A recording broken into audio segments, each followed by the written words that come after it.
What we saw on Tuesday, as terrible as it is, could be minuscule if in fact God continues to lift the curtain and allow the enemies of America to give us probably what we deserve.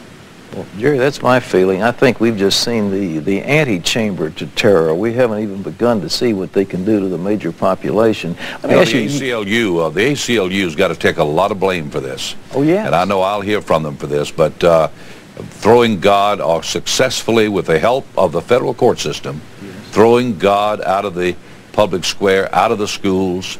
The abortionists have got to bear some burden for this, because God will not be mocked, and when we destroy 40 million little innocent babies, we make God mad. I really believe that the pagans and the abortionists and the feminists and the gays and the lesbians who are actively trying to make that an alternative lifestyle, the ACLU, People for the American Way, all of them who tried to secularize America, I point the finger in their face and say, you helped this happen. Well, I totally concur.